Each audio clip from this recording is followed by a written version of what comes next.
We are introduced to Kanata, who has just made the horrible mistake of going on a date with Crazy.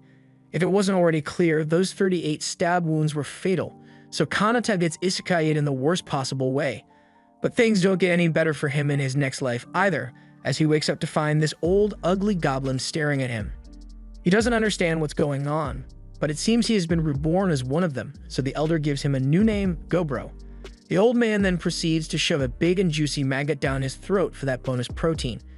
And since Gobro is a baby, he can't speak or refuse anything. By day 2, he woke up to find himself surrounded by tons of ugly green babies, and he is faced with the reality that he is just as ugly as them.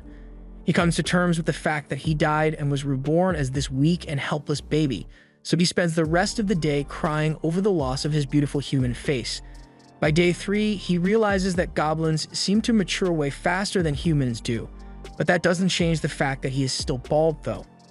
At least he is able to move and speak again now. So while it's not ideal, he chooses to make the best of the new life he has been given and heads out to face the world. On day 4, the now mostly grown goblins meet with the elder once more as he is holding a platter of maggots for them. He tells them he is done with taking care of them since they are freeloaders, so after today, they are on their own when it comes to finding food to eat. Gobro doesn't like the idea of eating maggots willingly, but it's pure protein, so he scarfs them down regardless. Afterwards, he now has to head out into the world all on his own, and as he exits the cave, he finds a beautiful world with unfamiliar plants and animals all around. One other goblin that had followed him is scared to be outside for the first time ever, so Gobro tries to reassure him by saying it's his first time seeing this place as well. The other goblin is Gobakichi, and although he is not very smart, Gobro decided to team up with him for one very important reason. He got the bulk genetics, so he's going to be helpful in hunting for food. They find a rabbit in the forest, so Gobro sends Gobakichi to attack it from the front. The rabbit runs away from him, but this was all part of the plan as Gobro had set himself up in a nearby tree, so as soon as the rabbit got within range, he leaps down from the tree and snaps the bunny's spine with that stick. This hunting strategy is really effective, but after the bunny has been caught, Gobakichi started getting a little greedy over the bunny, so Gobro had to smack some sense into him so he knows who's in charge here. After giving him a good dose of domestic abuse, Gobro begins prepping the bunny so it can be ready for their dinner. He snaps the rabbit's corn off, and after inspecting it, he figures he should be able to make a decent weapon out of this thing. Just then, he sees a notification in his head, and he doesn't know what to make of it since the elder never gave a tutorial on this. But his thoughts are cut off as Gobakichi has recovered and is salivating for his share of meat. Gobro conceives and pulls out the meat, which Gobakichi proceeds to gobble up with gratitude. On the 5th day, the two continue their hunting strategy, and Gobro has successfully implemented that rabbit horn as a weapon. As he takes a new horn from the rabbit, he receives a notification in his head again, but he's still not sure what it's supposed to be. He sits down to eat some meat, but once he takes a bite, his eyes begin to glow blue, and he is informed that he has acquired an escape skill from the rabbit. It all makes sense to him now as he recalls that in his past life, he had the rare ability of absorption, which allowed him to have a chance of absorbing the abilities of anything he eats. Although he still has absorption, it seems that all the other abilities he managed to gain have been reset since he is in a new body. It's still pretty lucky that he got to keep a skill at all, so he's okay with how things have played out since there are plenty of monsters lurking in the forest that he can eat to gain power. By day 6, Gobro has already started attracting girls with his impressive meat. She is amazed that he and Gobakichi had managed to capture horned rabbits when others have died trying to do the same. And since she actually has hair, it is officially confirmed that goblins can have follicles, but Gobro and Gobakichi are just bald. Gobro asks if she would like to participate in their hunt for the next day, and she was overjoyed at the offer. But on the 7th day, it rains so much that they had to postpone their hunt. Since he has nothing better to do, Gobro decides to go check out what they've got in storage since he has never been back here before. However, he wasn't prepared for what he would see there. He found a group of captive human women, which proves that even in this world, Goblin Slayer was right all along. He's just going to try to ignore it, so he spends his time crafting a weapon instead. The goblin elder named Gabji comes over to him since he seems to be oddly motivated to survive. At this rate, he believes Gobro might level up faster than expected. Gobro didn't know there was a level system here, so Gabji tells him to tap his forehead so he can see it. After doing so, Gobro sees that the elder is currently at level 86, and he mentions that if one manages to reach level 100, then they'll be able to evolve into a higher being. However, goblins age so fast that even though he's only in his 20s, look way too old. As he leaves, he tells Gobro that he'll get to see what an evolved hobgoblin looks like when the promising youngsters return from the village, but something doesn't sit right with Gobro. The next day, it was clear out, so Gobro went out hunting with the other two. Their teamwork is outstanding considering they are only a week old, with Gobmi as backup, Gobro as their mid-range attacker, and Gobakishi as their forward.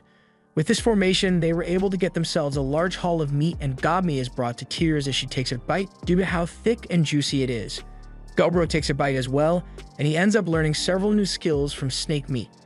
The next day, they kept hunting, but by day 11, they made the mistake of going into an unknown cave, and they found themselves staring down a huge swarm of vampire bats. They immediately start running away, but the bats are too fast, so Gobakichi and Gobro stay behind to deal with them. They were getting overwhelmed at first, but then Gobro uses the evil eye skill he acquired and freezes all the bats in place. With all the bats frozen in place, they then proceed to kill all of them, and afterwards they dine on their corpses. Gobro gains some new skills from eating the bat meat, including echolocation, vamp up, vamphilia, and COVID-19. As they continue to eat like kings, they are watched by some of the other goblins, who are starving since they are too dumb to successfully hunt on their own. That night, they attempted to take their frustrations out on him since obviously, he's the one with the problem, not them. If they put this much effort into catching food, then maybe they wouldn't be so hungry, but they fail to account for the fact that Gobro has a search ability, so he could sense them approaching. He counterattacked them, and although he didn't really intend to kill anyone, he miscalculated on the amount of his venom skill to use, so one of the attacking goblins ended up dead. He didn't seem to care though, as he still wanted to teach them a lesson for trying to assassinate him. However, Gobmi shows up, and after what she did to them for attacking her precious Gobro, even Gobro feels sorry for them. The next day, they head out to hunt again and are planning a coordinated jumping on this orc. It was just minding its own business when they throw a rock in its eye, and while it's blinded, Gobakichi rushes in. The orc knocks him back with its pickaxe, but immediately after, its fingers get smashed by another rock. They then proceed to claim its kneecaps by inverting the bend of its knees with a club. And to finish off, Gobro stabs it in the head several times. After the orc has been killed, they enjoy its meat, but since they got a lot left over, Gobro decides they should take it all back to the cave, since there is something he wants to do. Once they brought all the excess back, Gobro calls the attention of all the broke and starving goblins and tells them that they can eat as much as they want as meat. After some initial hesitation, one after the other, all the goblins drop to their knees and begin gobbling up Gobro's delicious meat. As he watches them, Gobro thinks about how he would never have helped people out like this in his past life, but maybe being reincarnated changed more than just his body. That night, after everyone has gone to sleep, Gobro is laying down and trying to do the same, but the notifications in his head won't stop playing. It says he has exceeded the level requirement, so he will be evolving into a hobgoblin soon. However, he wasn't paying attention to it since he was so sleepy. The next morning, something strange happens as Gobro wakes up and discovers that he now looks different. He is confused why his appearance seems to have changed again overnight, plus he looks a lot more similar to the way he did before he reincarnated. And more importantly, he is no longer bald. The same thing seems to have happened to Gobakichi as well, and Gami, although she stayed the same, she is loving the new look on her friends. The elder comes over to see what all the commotion is about, and he is shocked to find that both Gobro and Gobakichi have managed to evolve when they were literally born 2 weeks ago. Gobakichi gets Gobro's attention and says he would like to test out how much stronger he has gotten.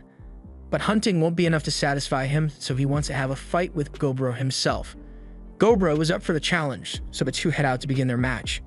They both begin boxing out in the forest, and Gobakichi is definitely a whole lot stronger than he was before, but he still lacks the combat skills necessary to be able to take Gobro down in a fight, as Gobro is able to slip under a punch and sweep his legs out from under him. Gobakichi admits defeat and praises Gobro for being so strong, but Gobro gives him credit as well, since when it comes to power, Gobakichi is stronger than anyone else here. Just then, Gobro hears some wolf noises off in the distance, and he can tell that something bad is going to happen soon. He calls for Gami, who is hiding nearby, to spy on them, and tells her that she should go get the crossbow they had made earlier because they are going to be needing it soon. Wolves are chasing a bunch of rabbits down the hill, and once they have successfully killed their prey, they lock on to their next unsuspecting target, a probably innocent orc that was just minding his own business. The orc starts running for its life, but the wolves aren't about to let it get away so easily, so they start chasing it down until they eventually catch up and tear it to pieces. Gobro and Gobakichi watch this all go down, and they think the wolves will be the perfect opponent to test out how strong they have truly become since they evolved. Gobro signals to Gobmi to begin firing at the wolves with a crossbow, and once the leader is taken down, both Gobro and Gobakichi rush in to start smashing in the wolves. Without their leader, the wolves' teamwork was completely gone, so they were able to make quick work of them and slaughtered every single one. Afterwards, there was just the leader wolf left standing, but he too would eventually succumb to the wounds he sustained. After he collapsed, Gobro approached and opened his mouth to take a huge bite out of the wolf, allowing him to gain some extra skills, including one leadership skill. Gobro takes the rest of the dead wolves back to the cave and tells the other goblins that they are free to eat as much as they want, but from now on, he expects them to catch their own food. They don't have the confidence to accomplish something like that, so they all get down on their knees and beg Gobro to teach them how to hunt for themselves. He agrees to train them in the ways of hunting if they don't know how, and if they need weapons, he'll teach them how to make those as well. This gets everyone to like him a lot, so he is cemented in as the leader of the goblins. It may partially be because of his leadership skill, but that doesn't matter to him. He will work hard to lead his comrades, and he'll continue to eat and gain new skills as he goes, all for the sake of achieving his goal. Day 17. Gobro wakes Gobji up from his nap to inform him of an incident. All the human women whom they had locked in the basement realize that Goblin's Slayer isn't coming to save them. So rather than spending the rest of their lives as breeding slaves, they offer themselves with poison, so Gobro and Gobji hold a memorial and burn the bodies. By day 23, Gobro had begun training all the goblins in the ways of not sucking at being a goblin. And while he was doing this, he also spent some time hunting and eating any and all monsters that would provide him with useful skills, so he has got quite the arsenal of skills at his disposal now. Just then, he notices several figures approaching from a distance, and while they may look like goblins, he's not the type to trust strangers blindly, so he draws his sword and prepares to cut them down. However, he is stopped by Gobji, who tells him that those goblins are the fathers of the current generation of goblins, and they're home with the milk. Gobji is happy with the haul of food the old goblins returned with, and they also happen to capture some more women to be used for breeding, so Gobji is rather glad about that as well. Goblin DNA is so strong that even if they mate with other species, it will still result in a goblin baby, and while Gobro can understand the instinct to reproduce, he still has to admit that this is really messed up and he needs to do something about it. He goes over to the biggest hobgoblin of the older generation and asks if he can be in charge of taking care of the women, but the old goblin gets angry because he wanted to take them for himself. Gobro isn't one to back down, so a fight was about to break out between the two, and both generations were ready to jump in to help at a moment's notice. But before the bloodbath began, it got broken up by two other goblins. They would prefer it if they didn't cause a civil war to break out between the generations, so they suggest that the two people with beef settle it in a way that won't get them involved.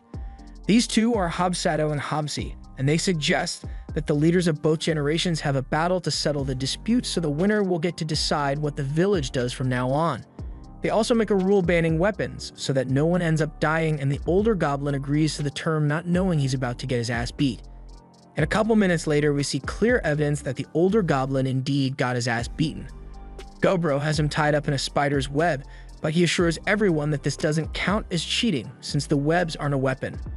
He produces it from his body like Toby's Spider-Man thanks to a skill he got earlier, so with the current alpha tied up and beaten, Gobro has been crowned the new leader of the village, and no one dares to object because they don't want to end up like the old leader. Later, Gobro goes and tells the captured women that he has instructed all the goblins not to lay a hand on them, and he won't be touching them either, so they have nothing to worry about.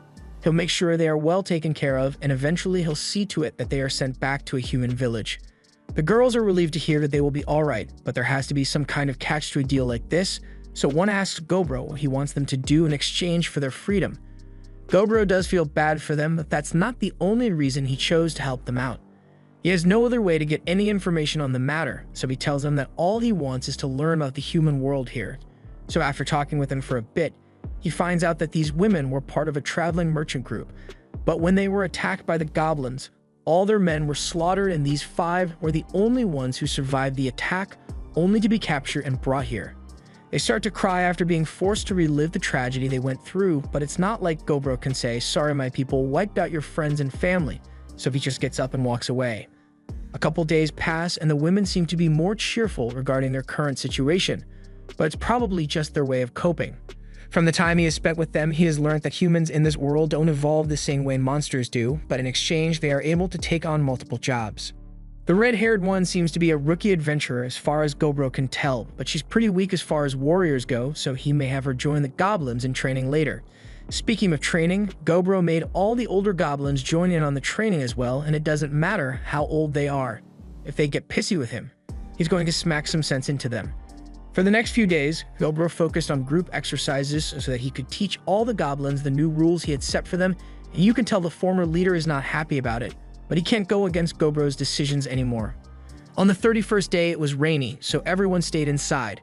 Everything was perfectly normal, but then Gobro's detection skill alerted him to some goblins heading towards the human women, and he knows what that means.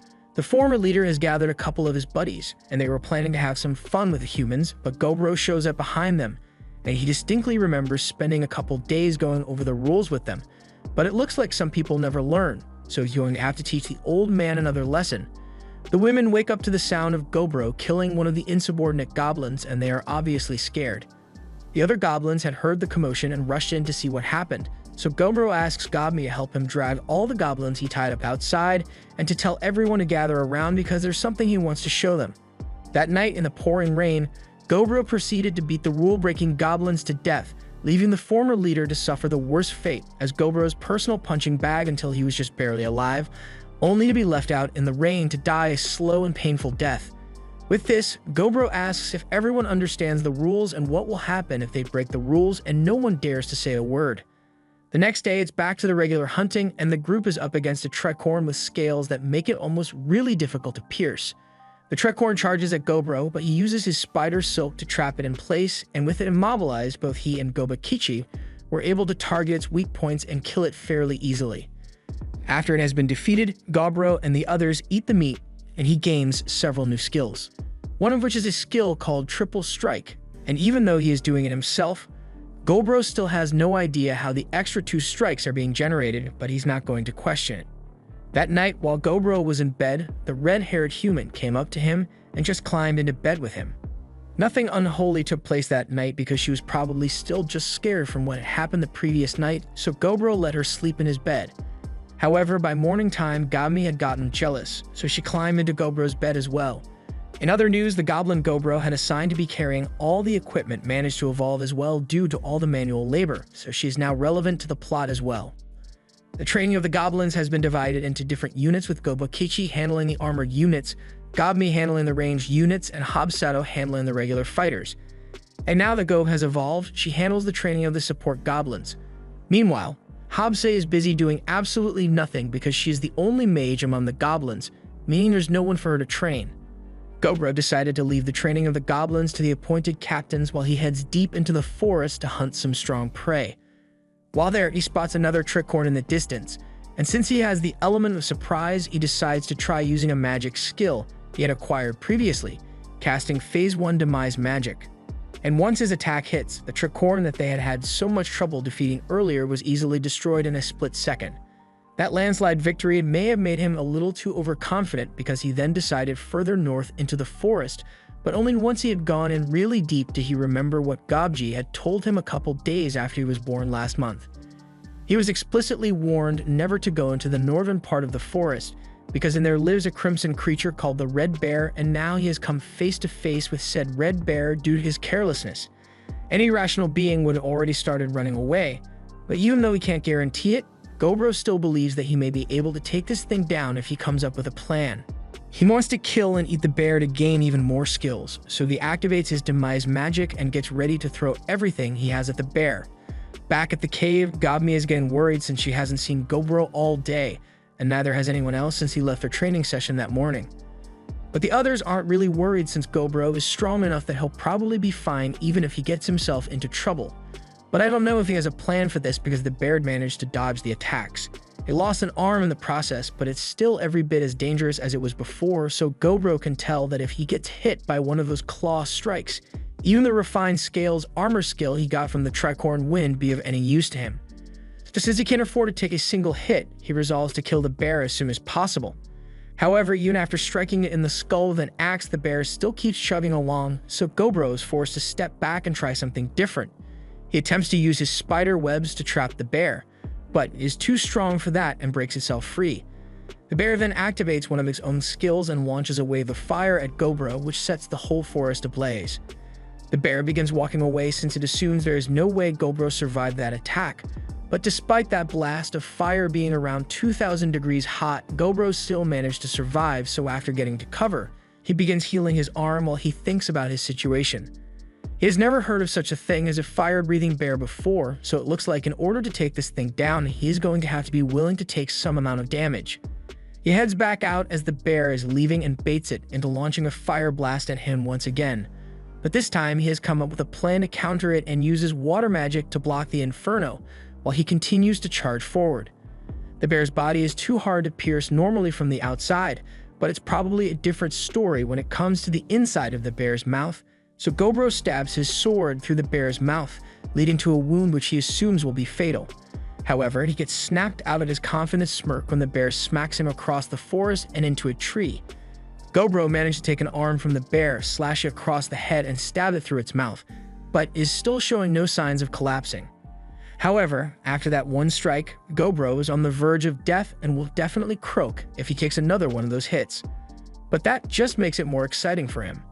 He charges back in and raises his axe to strike the bear, while the bear readies its claws to strike as well. But once the clash is over, one of Goblin's arms is seen flying through the air.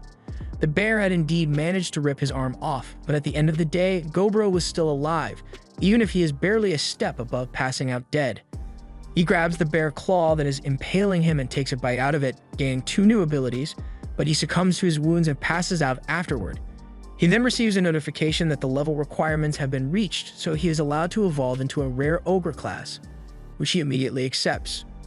After some time, he wakes up and finds he has evolved yet again. His hand is regenerating. Thus, when he returns to the other goblins, they are all in shock by how he has become. Gabi scolds him for being away and making them worry. She tries to leg kick him, but our boy stands there and takes it like a man while Gabi drops to the floor screaming in pain. Since Goblin became an ogre, Gabi had been following him around non-stop, but before he addresses that, he wants to get himself a change of clothes. As he enters the storage room, the women are frightened because they don't recognize him at first, but after he shows them his skills as proof of his identity, they calm down a bit. One of the human girls takes a look at an axe that's been heavily damaged, which she seems happy to fix, and while Goblin is here, she informs him that she made a knife out of a magic stone, so she would like him to check it out. Goblin is impressed by all her hard work, so he gives her a pat on the head, and Stockholm Syndrome must be hitting her hard because she loves it. On the other hand, Gabi and the redhead girl hate it as they are jealous that Goblin is giving another girl his attention. Goblin then goes over to the twins to see how they are doing, but the work they have to do is a bit much for just the 2 of them to handle, so they ask Goblin if they can get a few extra hands to help. Since they asked, Goblin decides that he can tell a couple of the goblin girls to come help over here, and the twins are happy to hear it, but even Goblin is amazed how quickly they started liking goblins despite literally having their entire family killed by them a week ago. He jokes that they would make great wives, and the girls don't seem like they are opposed to the idea, but Redhead and Gabi certainly are. Next, he goes to check on the green-haired girl who has been busy making potions. He takes a look at one of the vials and he can tell it is poison, which the girl doesn't deny. She had made it for protection and was initially planning to squad wipe all the goblins by poisoning the food, but then she learned that there were trustworthy goblins like him, so she doesn't intend to use it anymore. The next day, Goblin realized that he could no longer do his regular training because in his ogre state, even holding back against the other goblins nearly kills them, so he'll refrain from fighting them anymore. Gobikichi takes the loss really hard and decides to go hunting to clear his head, and while Goblin is worried about him, he also knows he's got to give him some alone time. The rest of the day was spent with everyone going through their normal routines, and for once Goblin got a chance to just relax as he passed the time by sewing next to Hobbsy. Even though he lost an arm in his fight with the red bear, it hasn't really slowed him down all that much since he has a slime skill to make up for it. But that aside, he tells Hobbsy that he would like to get his book back so he can finish reading it, but she just ignores him completely and just keeps reading it. The next day, Goblin was casually eating lunch when Gob came running to him with an injured carbuncle in her arms. Goblin tries healing it first, but it has lost a lot of blood, so he says he'll have to ask the alchemist to make something to help her. After the treatment is done, the carbuncle wakes up and is confused about her current situation and who all these strange people around her are. They explain everything to her, So the carbuncle is grateful to them for saving her life even though she is a stranger to them. She says her name is Returner and she was attacked by some humans not too long ago, which is how she ended up in that state. Apparently, the gemstone in the forehead of a carbuncle is worth a lot of money, approximately 1 billion gold coins, so it's no wonder that they are trying so hard to kill her for it.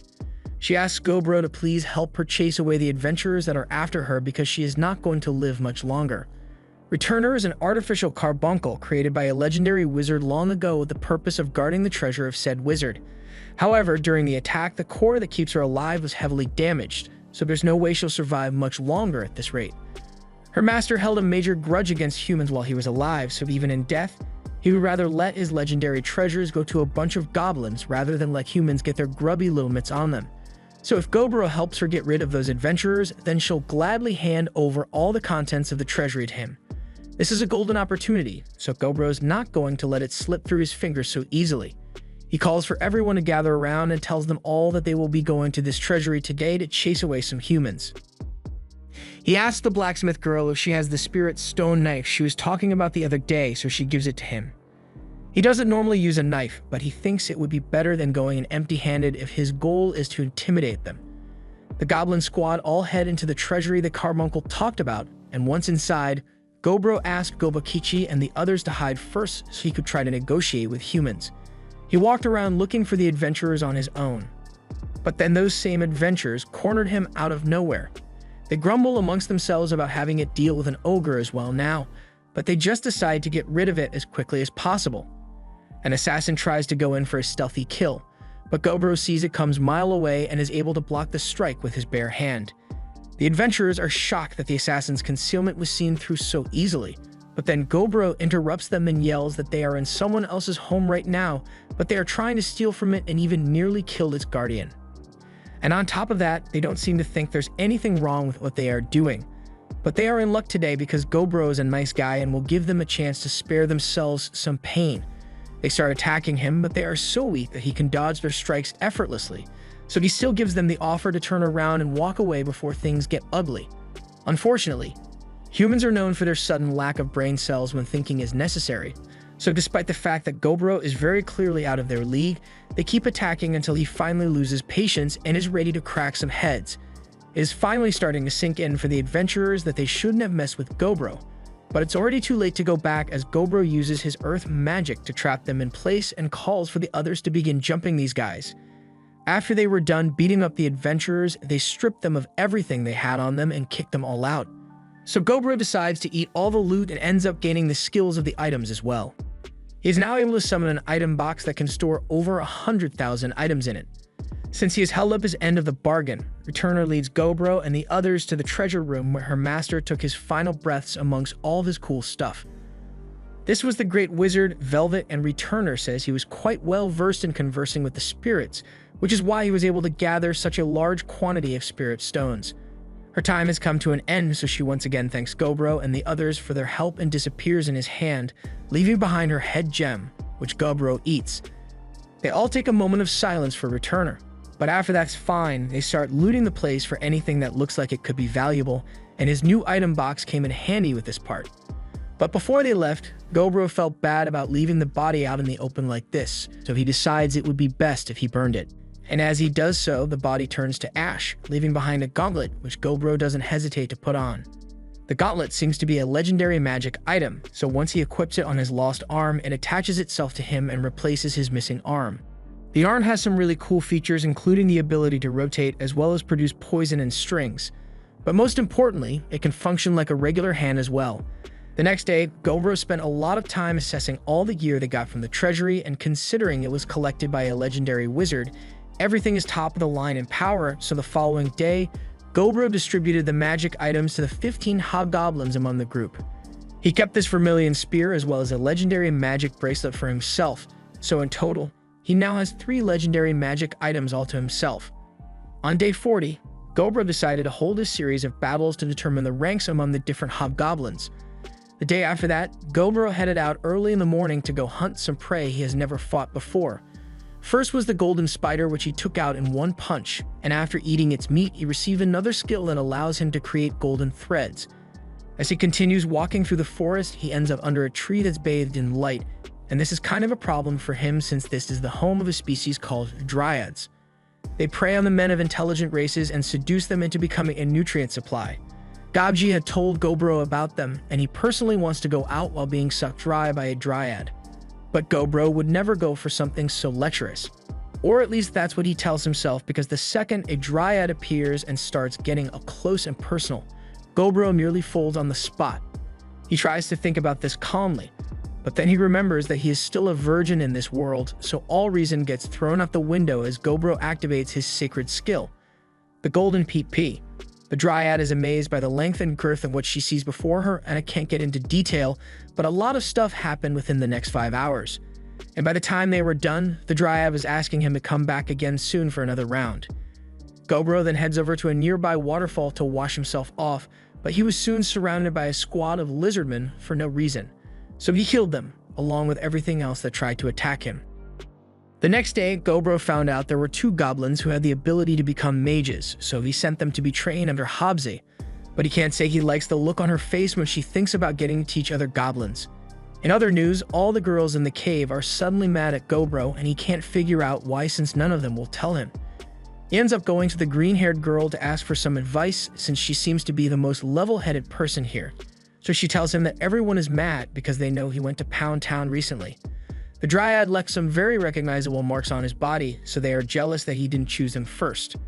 The green-haired girl feels the same way as well, but rather than take the jealous, silent treatment approach, she chooses to be a little more proactive with her feelings. We've already seen that Gobro folds easier than a blanket in these kinds of situations, but Gobmi refuses to let it happen.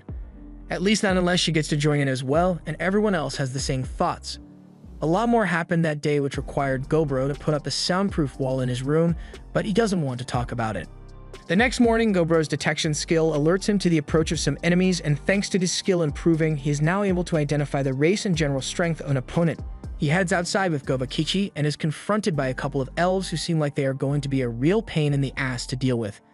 They have a proposal to make, but the elves are being really high and mighty about it considering the proposal is them asking for help. The elves' territory is about to be attacked by humans who wish to steal their treasure, so he wants to have the goblins fight to help defend against the attack. And in exchange, they'll be provided compensation. Gobji immediately thinks this is a good idea to help them since the compensation amounts to a couple of months' worth of food for the whole village. But while that may be true, Gobro still refuses the request regardless. The elves are shocked he would turn down what they thought was an unbeatable deal like this, but Gobro couldn't care less about their situation. And while he normally wouldn't be opposed to helping them out, their pompous demeanor irks him, so he wants nothing to do with them. The elf is angered and nearly draws his sword on Gobro, but Gobro immediately uses Conqueror's Haki and brings the elf leader to his knees with the immense pressure.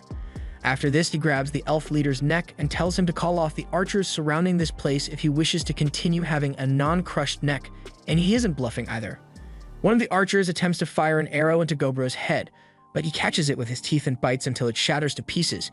Gobro was turning down their offer partially because he's not in the mood to fight humans, but if they threaten his goblin village as well, then he might reconsider teaming up with the elves. But with that said, he uses his legendary spear to make it clear that he could kill everyone here in a second if he wanted to, but he'll let them go today. All the elves make a hasty retreat back to their tribe, and Gobro is sure they won't return here for a while after a scare like that. Or at least he hopes so.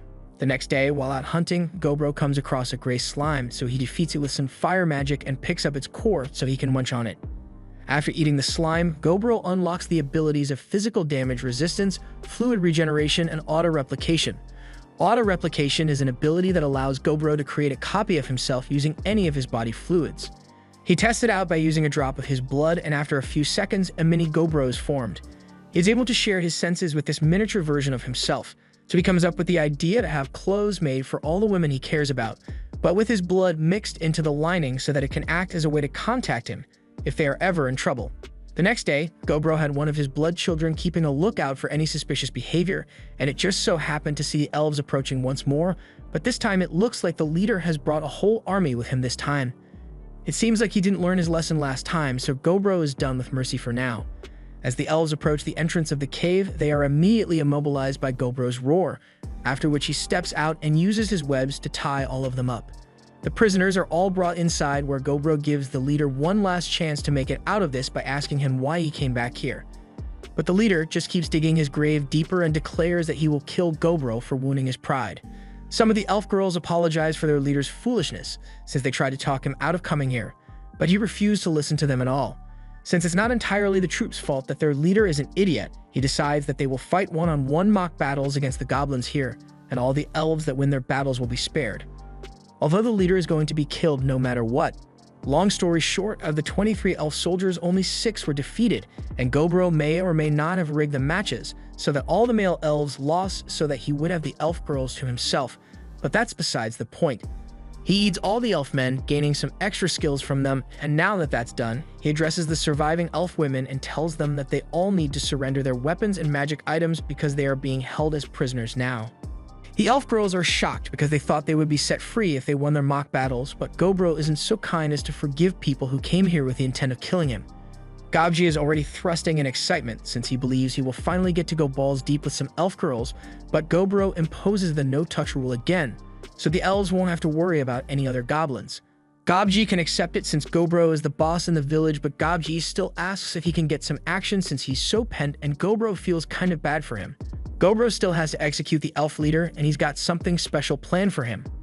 Later on, Gobakichi reaches level 100 while out hunting, and as a result he evolves into a more powerful version of himself.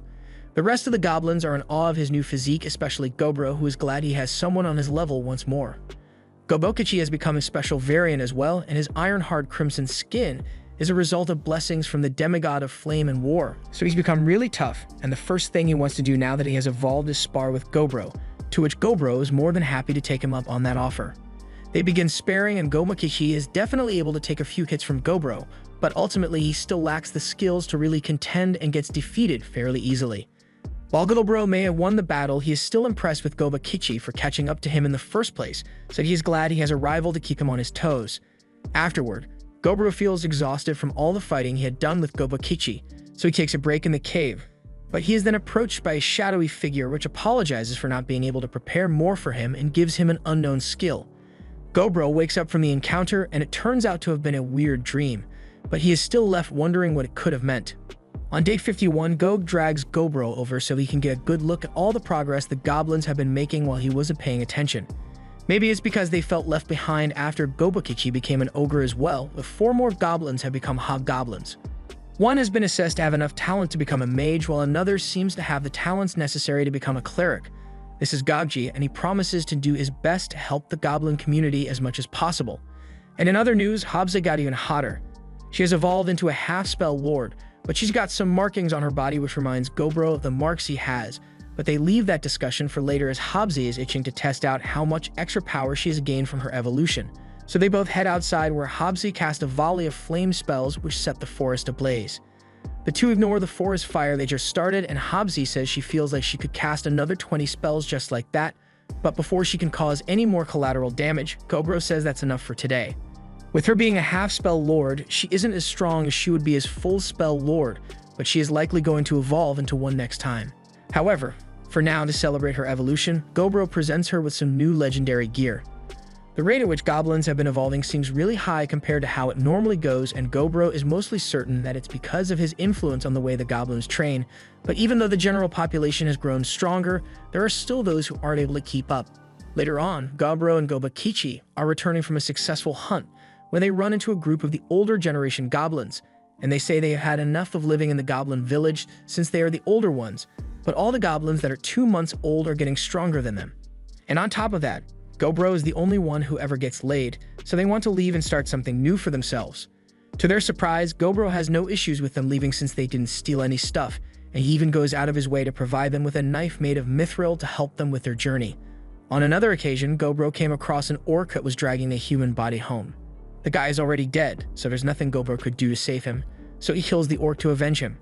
And while he may have a rule against killing humans unless absolutely necessary, he still takes a bite out of the dead guy to see what he gets. He manages to acquire a monster tamer skill from him. Later, Gobro is working on an idea to make earrings with his blood in them so he can communicate with others, so once they are completed, the earrings are implemented in training. Gobro talks to Gobmi through the earring, and she is amazed that she can actually hear him loud and clear. So with confirmation that the idea works, he made enough for all the goblins to use. As the day progressed, hunting went on as usual, and Gog seems to have gotten a lot stronger since she is now able to knock out a Trihorn in one blow. Since it is still in one piece, Gobro thinks this is a perfect subject to try out his new Monster Tamer skill on, and once he's done, the Trihorn is made into a loyal pet for Gami. Gobro goes on to tame a lot more animals over the course of that day. On the 59th day, Gobro sets things up so that the red-haired girl can train by fighting kobolds one-on-one. She sits down for a break with Gobro, and as he is eating, she asks if she can have a bit of his meat. Gobro doesn't mind and hands her the drumstick, but as she takes a bite from it, she pauses for a moment because she just unlocked a new job class. Her job is called Nor Soldat, and it gives her boosts that allow her to move like this, with the only caveat being that she needs to eat monster meat occasionally or she will die. That night, Gobro is woken up when his detection skill alerts him to dozens of kobolds heading this way. They are being chased by something, but he can't tell what it is, so for now, he has all the goblins ready to defend against whatever threat may be coming and tells them to leave the kobolds alone since they are the victims in this case. As the kobolds run past them, it is revealed that they were being chased by magically animated skeletons, so Gobro ordered Gobmi and her team to open fire. They do as instructed, but the arrows have no effect on the skeletons, and at this rate, they are going to end up getting overrun.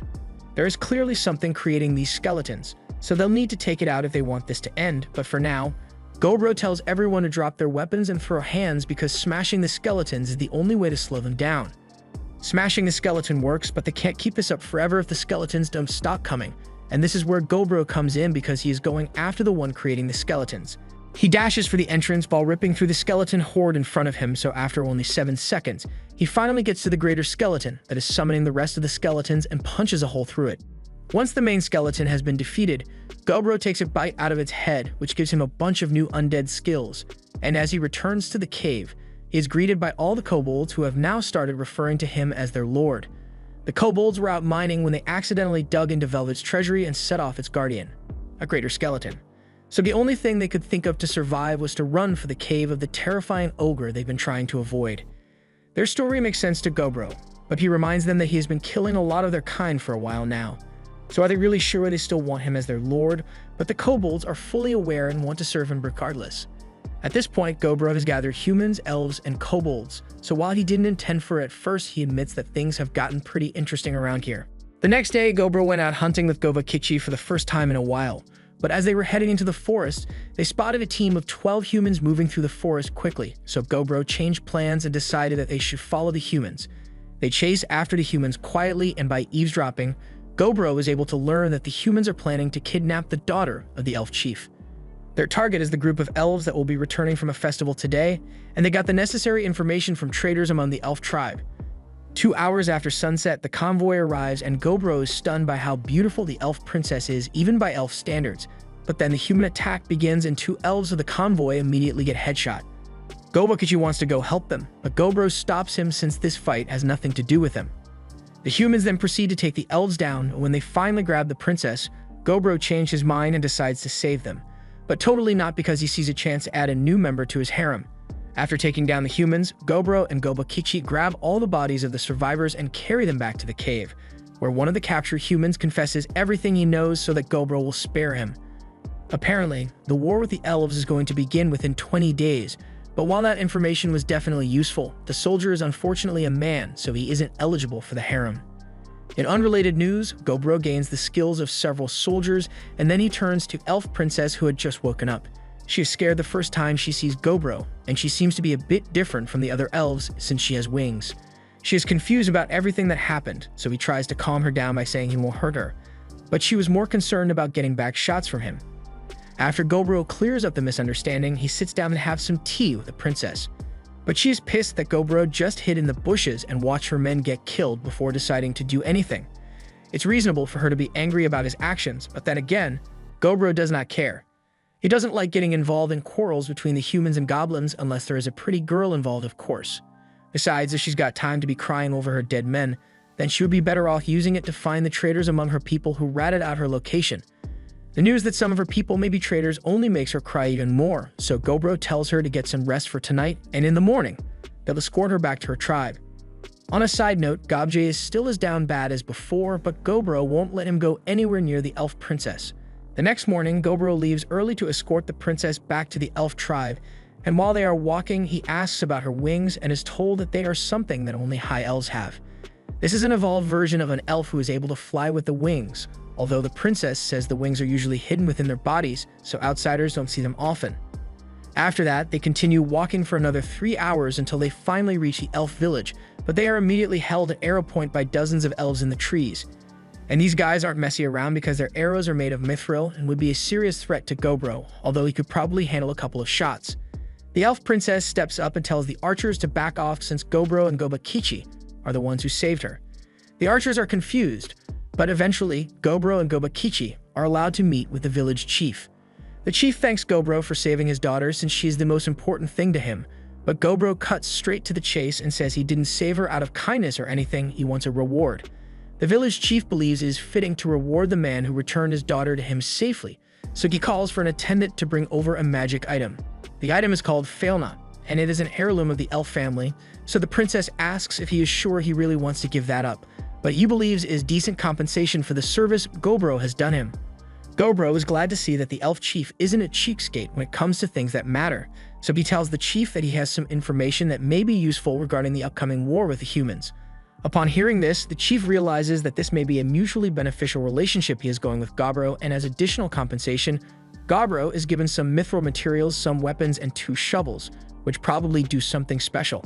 After the deal was made, the chief says he has something he wants to ask Gobro about. It has been a long time since the elite troop of elves went out and he hasn't heard back from them, so he was wondering if Gobro knew anything about that. Gobro knows who the chief is referring to, but since he already killed and eaten most of the team, he nervously laughs while denying any involvement with them. The chief has no reason to believe Gobro is lying, so he accepts what he says, but before they leave, he gives Gobro an extra gift. Several barrels of alcohol, and that was all Gobro needed to be willing to help them out if they are ever in trouble again. Back at the cave, Gobro is really enjoying the alcohol, so he intends to do everything in his power to stay on friendly terms with the elves. And the others are glad to see that he is happy, but Gobmi feels something off about herself today. By the next morning, Gobro gets out of bed and he tries waking Gobmi up, but he finds that she has evolved into a damper overnight. So after getting herself a new change of clothes, she's finally able to show off to Gobro. With her evolution, she is now able to create large amounts of ice, which is a useful ability, but she also needs to wear magic-blocking glasses because she also acquired an evil eye that makes others fight among themselves. In other news, Go became a half-Earth lord with abilities that allow her to manipulate Earth, spot weaknesses in bedrock, and play Minecraft without a pickaxe. Hobseto has also evolved, but in her case, she's become a half-blood lord, and as such, she is able to control blood and use it as a weapon. But Gobro is still a bit curious about how all the evolved hobgoblins have the same kinds of marks on their bodies that he does. And they all say they feel their power emanating from that spot, so Gobro wants to look into this further when he gets the chance. With all the new evolutions that have been happening, Gogji decides to rename them, so now Hobseto will be known as Bloodseto, Gobmi as Dami, Gob as Earth, and Hobsi as Spelsi. He also renames Gobakichi as Ograkichi and Gobro as Ogro. He doesn't really like the new name, but all that matters is that everyone knows who's who, so he leaves it at that. With the new evolutions, the chart of the most powerful races in the cave has been updated, and Dami is at the top of the list right now. Once the war with the humans begins, the elves will turn to Ogro for help, and when that time comes, having more subordinates at his disposal will allow him to engage in more tactical operations. With that being the case, he began to distribute more of his communication earrings among the different species, but when it came to the elves, they were unwilling to put anything on unless Ogro put something in. So for the rest of that night, the soundproof room was put to good use. With everyone now on board with the training, the size of the daily training group has grown rather large, so Ogro came up with an idea to have them all fighting in controlled matches with an undead he creates, so they all can gain some experience. The skeleton he summons has dark bones and heavy armor, which indicates that it is powerful based on the equipment it spawns with. All the elves end up losing to the skeleton in battle. The undead were useful as training dummies, but the fact that they burn up as soon as they are exposed to sunlight really doesn't leave many options on how to use them during the day. For now, Ogro is focusing his efforts on training the elves and kobolds to improve their skills, especially the kobolds, since they are currently pretty low on the power scaling board, so if they don't get their act together, it's going to be hard for them to keep up. The next day, he has the kobolds practice group hunting, and honestly, they did a lot better than he expected them to because they managed to catch 20 wolves in one session, so they were able to tame them with his skill. After returning to the cave, Obru was pleasantly surprised to find that his axe that was damaged in the fight against the Red Bear has been upgraded. The entire thing has been modified with all kinds of mithril alloys and spirit stones, so Ogru is really impressed with her work. He asks when she learned how to make stuff like this, so she explains that she recently ranked up to an elemental smith, and for her achievement, she wants a special reward from Ogru. The next day, they were meant to go out for some additional training, but Abrakichi has something important he wants to discuss with Ogru. He asks Ogru to swear not to laugh at him, but he has always had a crush on Earthy, and now that she's become an Earth Lord, that voluptuous body is making him feel some type of way. However, he has no idea how to talk to her, so he really needs Obro's help with this one, and Obro feels like his time has finally come to be a big brother. Obro teaches Abrakichi everything there is to know about getting the girl, but he's got to do it tonight. There's no point in leaving it for later, and if he ends up getting rejected anyway, the worst she can say is no. He tells Abrakichi to let him know how it goes with Earthy, and after Abrakichi confesses to her, long story short, he gets laid. The next morning, Abrakichi is fighting with Obro again, and today he's feeling a lot lighter than before and is much happier, all thanks to Ogro's advice. After training as usual, they head out to begin hunting, and today there are a bunch of new insect monsters that Obro had never seen before, so he wanted to gather as many as possible to help make some armor plating. He also eats some as well and is able to acquire the skill of exoskeleton. So he tries it out, and his body is immediately covered in really tough armor. It holds up well against strikes, and it repairs minor damage quickly as well, so it would be really useful in battle. But he doesn't like how obvious it looks, so he takes it off. Unfortunately, it looks like the armor was created using his clothes, so that jacket is just gone now. But this also teaches Ogro that he is able to register and recall forms that may be useful to him. So after getting some new pants, he creates an aerial form using some beetle skills he had acquired, and with it, he is now able to fly, although it's going to take some practice before he is really good at it. The following day, it rained, so no one could go out at all. However, that didn't stop the redhead from asking Obro to train with her. He used to think of her as a cute puppy, but now she's more like a Doberman with how powerful she has become. After training, Obru headed over to the blacksmith to see how things are going on her end, and lately she's been working with the elves to develop more interesting weapons with mithril. For example, she developed a new rapid-fire crossbow, and Obru is really impressed with the work she has put in. After that, he went to go check on the chef sisters, and their skills have improved as well, so Obru attempts to get them to recreate some foods from his past life like potato chips, and the sisters are more than happy to try anything he suggests. Next up on his checklist is a check-in with the alchemist to see how her research on potions and magic tools is going, and she seems to have created a magic item that can freeze a person in place if they are hit with it, and she is really proud of her creation, so she wants a reward from him. However, the other girls catch wind of this reward, so Obro has to spend the entire night with them. The next day, Obro gets called because there are some strange elves at the entrance to the cave, so he heads out and meets this elf who asks to have a chat with him. He's here to ask for Obro's assistance because the human army is advancing into the forest, and since he is being much nicer than the last guy, and the compensation is bound to be worthwhile, so Obro accepts the request. Later, he gathers all the strongest forces he has at his disposal and tells them that from this day forward, they are now a mercenary group, and they shall be called the Parabellum Mercenary Company, so it is time for them to head out on their first job. This was the end of episode 5. Thanks for watching. Subscribe to not miss the next part.